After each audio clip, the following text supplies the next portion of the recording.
I'm excited to say that I now have a two-lens system for landscape photography. I've got the 14-30 on my Nikon Z7, and then I've got this new edition, the 24-200 from Nikon. And we're going to talk about this lens today. We're going to talk about why I went with it, what I'm replacing, and more. Okay, so the 24-200 from Nikon. This is an f4 to 6.3. It retails right around $800, $900. It's on sale for $800 right now. This is a Z series lens, so this is a native Z lens, and that means a lot to me because I've found that all the new Z lenses from Nikon are optically excellent.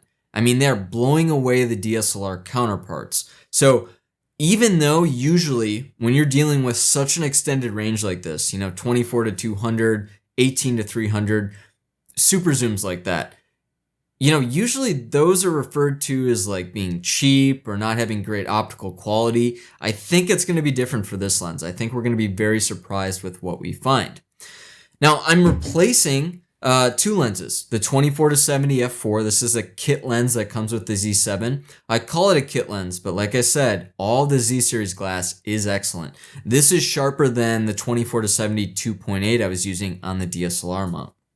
Also, I'm replacing this 70-300 AFP. This is the full frame version, and I adapt this. So this is a DSLR mount, and I'm using the FTZ adapter to adapt this lens. You can see that takes up a decent amount of size. So what we're going to do is I'm going to just talk about some pros and cons of the 24-200, and then I'm actually going to compare it at the relative focal lengths to the 24-70 and the 70-300 because I want to see, does it stack up? Is it beating these? Is this comparable? Can I feel confident in replacing these two lenses with this one? Now, let's talk about the pros. So number one, flexibility, right? Being able to cover 24-200, that's huge as a landscape photographer because there's a lot of different scenes within that range. You can shoot a scene at 70 and then shoot the same scene at 200, and the types of shots you're going to produce are going to be very different. So I feel like I've been a little limited in my own portfolio. I shoot wide a lot, and I think it's because I'm just a little lazy. I don't want to switch lenses. I don't want to put on my mid-range 24-70 and then switch to the 70-300. So I think having the flexibility with this lens to just switch once and being able to cover scenes, across that longer spectrum, which is really what interests me, that's going to go a long way. Number two, size and weight, right? This is a super portable, compact lens. It weighs about the same as the 24-70, and you can see the dimensions. It's much smaller. It's lighter than this lens too, but it's much smaller than the it's much smaller than the 70-300 here. And remember, I'm adapting this too, so I have to add on this adapter. So that makes a big difference to me. I can just bring the 14-30, I can just bring the 24-200. That's going to open up space in my pack, and I'm just going to be carrying less weight. Now the disadvantages, let's talk about the cons. Well, I think number one is 200 can be a little bit limiting. This is not a wildlife lens by any means. It at 200, it could be enough, but it's very slow. So like I said, you hit 70, you're at f6.3, 200 f6.3, that's not ideal for wildlife. Now I also think 200 millimeters on the long end, that's a little bit, it's a little short. I actually find that I really enjoy 100-400. I like that range for landscapes. And I was going to wait out Nikon's 100-400, but it's been delayed. And at this point, that lens, I feel, and I can almost guarantee that's going to be a pro grade lens. It's going to be over $2,000. It's also going to be much larger than this. So I guess the big disadvantage is you are a little limited on the long end, and this is not a lens for wildlife photography. So I enjoy shooting wildlife and I guide wildlife trips. So my plan is, for most of my trips, I'll use this two lens setup. And for the wildlife trips, I'm just going to rent some really quality glass. I'll rent a Super Tele Prime or I'll rent a 100-400 or something like that. So that's kind of what I've decided on. Now, overall, the build quality of this lens is excellent. It's the same as my 14-30, very similar to the 24-70 as well. It's sealed. It has a control ring that I can program to camera settings or manual focus. It's got a lock. It does extend. I know that's a downside for some. I don't mind. There are some plastic components, but overall, this feels like a really solid lens. Now, the most important thing to me is optics, right? How is this going to perform when it comes to image quality? And most important for my own case is how is it going to perform against these two lenses? And I think if you're a Nikon shooter out there, you're probably shooting with something similar to me for landscapes. Now, you might have, say, the older 70-200 f4. Now, I've done comparisons with the 70-300, this lens right here, and that 70-200 f4. Optically, they're very similar. So I think this is going to be a good representation of a lot of systems that people might be using. I'm excited though, two lens system, I mean lighter weight, being able to have all the flexibility with this lens. You know, I think this is actually going to open up a lot of options for me, and it's going to expand and make my portfolio much more diverse. So I'm really excited to take this lens out.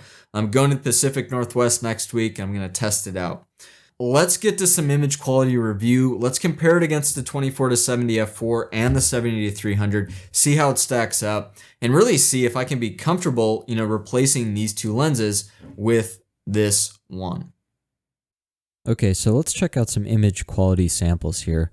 Now, I actually shot these right in my backyard, and I do this a lot when I'm testing lenses. I like to just shoot buildings and architecture because there's a lot of fine detail, and it makes it a really good environment for comparing lenses. So first, we're going to start with the 24-200 versus the 24-70.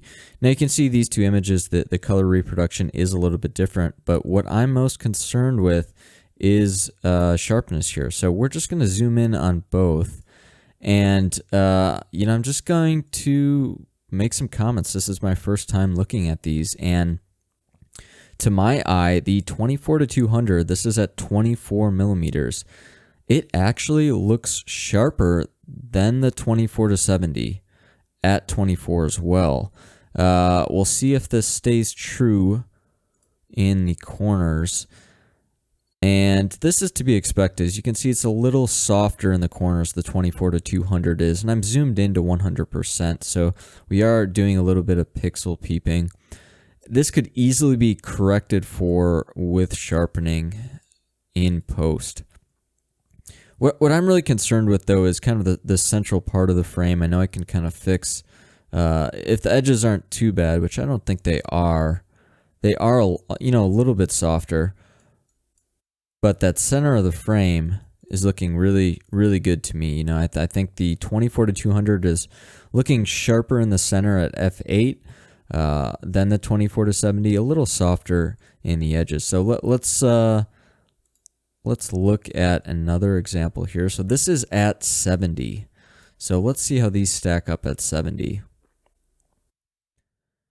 And they look pretty similar, maybe a little bit more sharpness in the 24-200.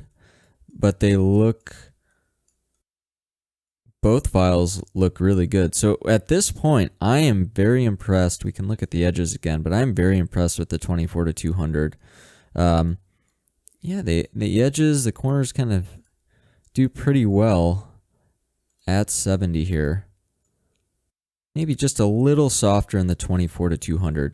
But overall, comparing the 24-200 to the 24-70 at f8, which is, in my experience, the sharpest part of the lens, or the sharpest aperture of the lens for actually both of these lenses, the 24-200 stacks up really well. I mean, it is maybe sharper than the 24-70 in the center of the frame, a little bit softer in the corners, but I know that I can fix that doing a little bit of sharpening in post. So I'm really happy. I think for a lens that extends all the way up to 200, I really think that the performance is good.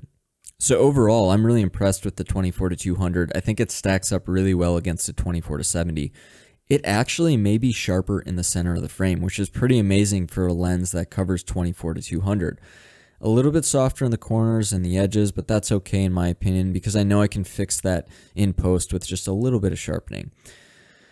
Okay, let's compare this now to the 70-300 here. So we'll just zoom in. These are both at 200. So one thing to keep in mind here is the 200 is really the extent of the 24-200, obviously. So it's, that's pushing its limit. Usually lenses are not as sharp or have a drop off in sharpness at their full reach. And this is kind of right in the middle, the bread and butter for the 70-300. Now it looks, you can see the colors are a little bit different, but this looks pretty impressive at 200. I think it is maybe equal, maybe 24-200 is a little softer than, yeah, it looks like it's just a little bit softer, but again, keep in mind, we're zoomed into 100% here. Yeah, it's definitely a little bit softer. That's okay in my opinion, though. I think the sharpness is still really good with the 24-200. And again, this, the little bit of softness that we see here at 200, I can easily bring out the same amount of detail that we're seeing over here. So again, even if it's not all the way there optically, I know I'm impressed enough that I know I can bring some of that detail out. Overall though, I think it's super sharp for 200, and I know we can again bring out even more detail with a little bit of post-processing sharpening. So looks great to me. Pretty impressed. Okay, let's do one more here. So this is, we're going to basically compare at around 100 on each lens. And again, I think they're fairly comparable here. I mean, the sharpness looks pretty good.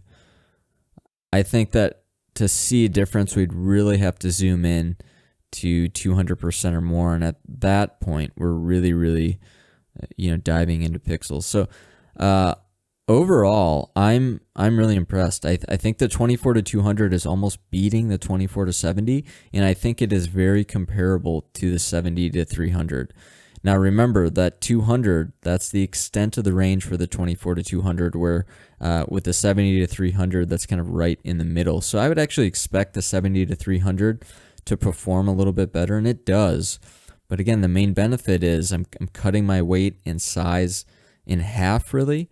I'm going from 2 lenses to 1, and I'm still getting really good image quality from all the way at 24-200.